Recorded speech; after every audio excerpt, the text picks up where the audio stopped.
आपल्या समोर या क्षणाला येणारी महत्त्वाची बातमी आहे ती निवडणुकीच्या दरम्यान झालेल्या राड्याची। निवडणुकीमध्ये आज दिवसभरात अनेक ठिकाणी राडे पाहायला मिळाले आणि या निमित्तानं जे दृश्य आता आपल्या समोर येत आहे ते आपण काळजीपूर्वक पाहणार आहोत। आपल्या समोर आत्ताच्या घडीला सिंधुदुर्ग, बीड, नाशिक, परभणी या 4 ठिकाणची दृश्य येत आहेत। यातला तपशील आपण जाणून घेणार आहोत। या निमित्तानं लोकशाहीच्या उत्सवाला राड्याचं गालबोट लागलं की काय असा प्रश्न उपस्थित होतो। राजकीय राड्याच्यासाठी खूप प्रसिद्ध असलेल्या कोकणात याही वेळेला तसंच चित्र पाहायला मिळालं। सावंतवाडीत भारतीय जनता पार्टी आणि शिवसेनेचे कार्यकर्ते एकमेकांना भिडले। इथे राणे आणि रवींद्र चव्हाण यांच्या समर्थकांमध्ये संघर्ष झाला।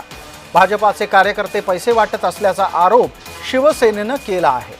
बीडमध्ये विजयसिंह पंडित आणि लक्ष्मण पवार यांचे समर्थक परस्परांना भिडले। या वादातून गेवराईत दोन्ही गटामध्ये तुफान दगडफेक झाली। आमदार विजयसिंह पंडित यांचा भाऊ जयसिंग तर माजी मंत्री बदामराव पंडित यांचा मुलगा विदोजित आमने सामने आले आणि वाद भडकला। नाशिकमध्ये पोलीस, उमेदवार प्रतिनिधी आणि उमेदवारांच्या मध्ये बाचाबाची झाली। त्र्यंबकेश्वर विद्यालय इथे असलेल्या मतदान केंद्रावर हा वाद झाला। मतदान केंद्राबाहेर तणावाचं वातावरण निर्माण झालं होतं। परभणीमध्ये जिंतूर इथं राष्ट्रवादी काँग्रेस आणि भाजपा कार्यकर्त्यांमध्ये राडा झाला। इतर जिल्ह्यातून बोगस मतदार परभणीत आणले जात असल्याचा आरोप झाला आणि त्यामुळे हे वातावरण तापलं।